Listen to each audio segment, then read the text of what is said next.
Trish Dromey, encouraging women with potential to set up companies.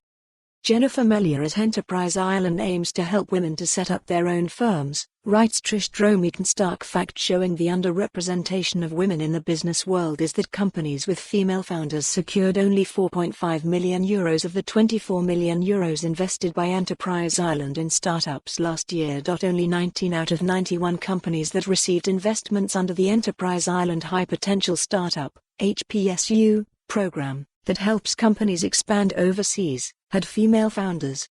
The percentage of companies with female founders who received early-stage competitive start funding of €50,000 is at a more elevated level. But HPSU manager Jennifer Melia points out that there are fewer applications from females and that women who do apply tend to seek less funding than their male counterparts. HPSU is aiming to boost the number of female participants, however. There are 3 times more men than women starting and growing businesses in Ireland, said Ms Melia. Lack of previous strategic management experience, domain knowledge, and lack of a professional strategic network is likely to impact a decision to start an enterprise and, in turn, this can impact access to finance, she said.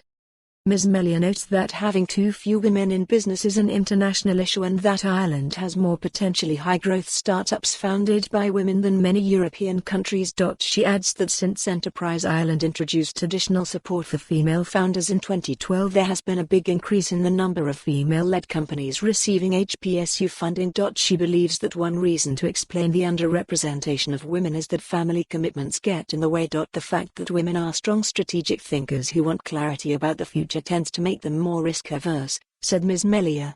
Typically some of our female founders are more risk-averse in terms of the amount of funding they look for.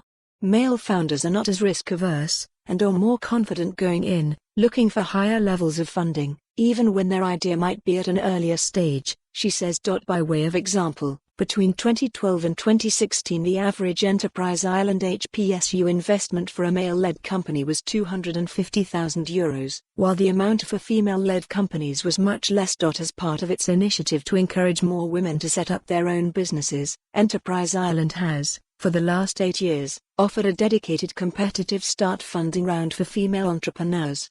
We find female founders are more comfortable applying for a female-only call, says Ms Melia, adding that to encourage more women to become entrepreneurs, Enterprise Ireland also offers a range of supports including mentoring and an accelerator program. Ms Melia says that to encourage more female entrepreneurs, there needs for more on this story, visit the news article link.